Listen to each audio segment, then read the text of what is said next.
अस्सलामुअलैकुम students, I hope आप सब लोग ठीक होंगे, खैरियत से होंगे। आज हम यूनिट 4 स्टार्ट करने जा रहे हैं, स्ट्रक्चर ऑफ एन एटम। ठीक है, एटम का स्ट्रक्चर आज हम जो है इस चैप्टर में जो है स्ट्रक्चर ऑफ एटम के बारे में हम करेंगे। और आज का जो हमारा टॉपिक है वो भी बेसिकली स्ट्रक्चर ऑफ एटम पे ही है। सबसे पहले तो आपको इस बात का पता होना चाहिए कि एटम है क्या चीज़। ठीक है, एटम जैसा कि आप लोगों को पता होगा, पहले भी आप लोगों ने पिछली क्लास में भी रीड किया होगा कि स्मॉलेस्ट पार्टिकल जो है उसको हम एटम बोलते हैं। ठीक है, और अब इसका स्ट्रक्चर कैसा है, इसकी साख्त कैसी है देखने में, तो इस चीज़ को हम स्टडी करेंगे। तो रीडिंग स्टार्ट करते हैं। Man has always wandered about this universe. The Greeks were the earliest people who thought that matter was made up of elements. इंसान जो है वो हमेशा इस ताक में रहे हैं कि ये यूनिवर्स जो है ये किस तरह बना, किन चीज़ों से मिलकर बना। और जो ग्रीक्स हैं वो सबसे पहले इंसान थे, ठीक है, पहले लोग थे जिन्होंने ये बात सोची कि मैटर जो है वो एलिमेंट्स से मिलकर बना होता है। इस चीज़ को अंडरलाइन कर लें।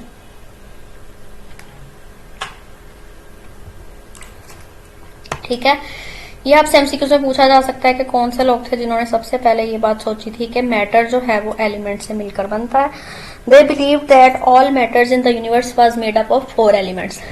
उनका इस बात पे यकीन था कि जितनी भी चीजें यूनिवर्स में मौजूद हैं, इस दुनिया में मौजूद हैं, वो सारी 4 एलिमेंट्स से मिलकर बनी है। और वो 4 एलिमेंट्स कौन से हैं? Fire, water, earth and air. ठीक है, वो सोचते थे, वो ये बात समझते थे कि इन 4 एलिमेंट से मिलकर ही यूनिवर्स बना हुआ है और इनके कंपोनेंट, इनकी कॉम्बिनेशन से ही हर चीज जो है वो यूनिवर्स में बनी हुई है।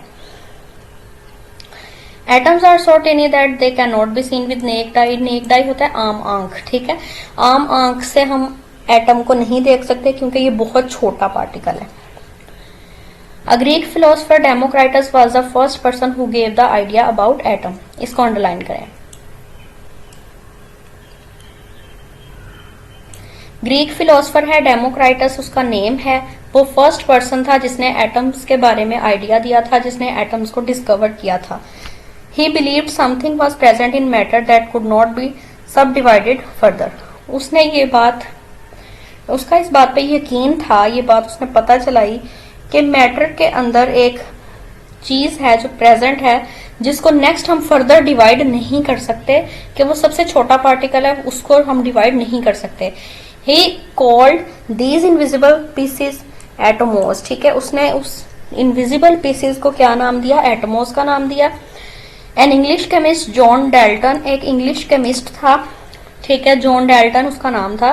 Put forward the theory about the existence of atoms. उसने एक थ्योरी पेश की जिसमें उसने एटम्स की एग्जिस्टेंस को, यानी एटम्स के मौजूद होने पे थ्योरी लिखी। ठीक है, called the Dalton's atomic theory. और उस थ्योरी का नाम क्या पड़ा? Dalton's atomic theory.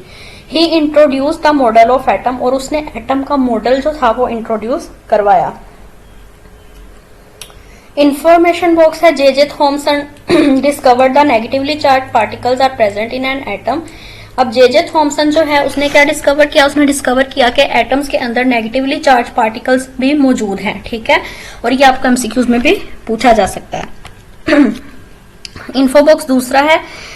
Ernst Rutherford discovered the nucleus inside atom. इसने क्या डिस्कवर किया कि एटम के अंदर एक न्यूक्लियस भी प्रेजेंट है, और इसने ये पूरा मॉडल एटम का भी प्रपोज किया था। ठीक है, अब जी structure of atom. According to the proposed model by Rutherford, Rutherford ने जो मॉडल पेश किया था एटम का, an atom is not a solid ball. तो उसके मुताबिक ये साबित हुआ था कि एटम जो है वो सॉलिड बॉल नहीं है, सख्त बॉल नहीं है। इट हैज 2 रीजन्स, इसके 2 रीजन है, that is nucleus and the outer region. एक तो न्यूक्लियस है, ठीक है, और एक है उसका आउटर रीजन। ठीक है, फॉर एग्जाम्पल एक न्यूक्लियस है और एक है आउटर रीजन। ठीक है, ये एग्जाम्पल के तौर पे मैं बता रही हूँ। The nucleus is present in centre of atom. Nucleus जो है वो एटम के सेंटर में प्रेजेंट है। ठीक है, the region around the nucleus is called outer region. और उसके इर्द गिर्द जो रीजन है उसको हम आउटर रीजन बोलते हैं। यहाँ पे आपको नजर आ रहा है ये न्यूक्लियस है दरमियान वाला, ठीक है, और ये आउटर रीजन जो इनको हम शेल्स भी बोल सकते हैं। ठीक है, और न्यूक्लियस के अंदर प्रोटॉन और न्यूट्रॉन प्रेजेंट होते हैं और शेल्स में इलेक्ट्रॉन्स प्रेजेंट होते हैं। ठीक है, different kind of particles are found in an atom, atom के अंदर मुख्तलिफ किस्म के पार्टिकल्स पाए जाते हैं। These are called sub atomic particles, और इन पार्टिकल्स को हम सब एटॉमिक पार्टिकल्स बोलते हैं। The following are 3 different types of sub atomic particles found in an atom. अब एटम के अंदर कौन कौन से प्रेजेंट हैं?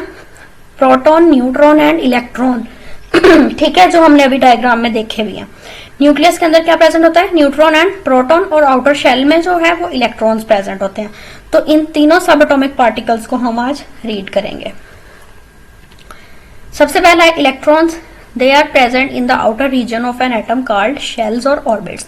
अब जैसा कि मैंने आपको बताया कि आउटर रीजन में इलेक्ट्रॉन्स प्रेजेंट होते हैं, ठीक है, और उस रीजन को हम शेल्स भी कह सकते हैं, ऑर्बिट भी कह सकते हैं।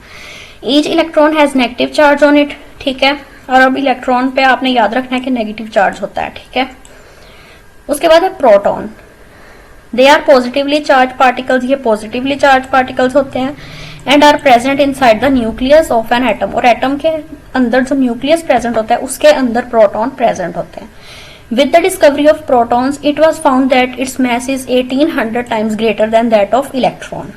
जब हमने प्रोटॉन को डिस्कवर किया तो ये पता चला कि प्रोटॉन का जो मैस है वो 1800 गुना, ठीक है, ज्यादा है किससे? इलेक्ट्रॉन से 1800 गुना ज्यादा है, 1800 टाइम्स ज्यादा है इलेक्ट्रॉन से, ठीक है।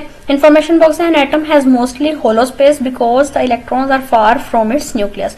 एटम के अंदर काफी स्पेस होती है क्योंकि इलेक्ट्रॉन्स जो होते हैं वो न्यूक्लियस से काफी दूर होते हैं, ठीक है। ये बस आपकी इंफॉर्मेशन के लिए है। उसके बाद है neutron. Other particles that are part of nucleus of an atom are neutrons. Nucleus के अंदर और भी पार्टिकल्स मौजूद होते हैं, ठीक है, एटम के न्यूक्लियस के अंदर, जिनको हम न्यूट्रॉन्स बोलते हैं। They have no charge on them, उसके ऊपर ना तो कोई पॉजिटिव चार्ज है ना नेगेटिव चार्ज है, कोई चार्ज नहीं है, ठीक है, वो क्या है? न्यूट्रल है। Their mass is equal to that of proton, और उनका मैस जो है वो प्रोटॉन के मैस के इक्वल होता है, ठीक है। यहाँ तक आज का हमारा टॉपिक था। आई होप सो इसमें कोई कंफ्यूजन नहीं होगी।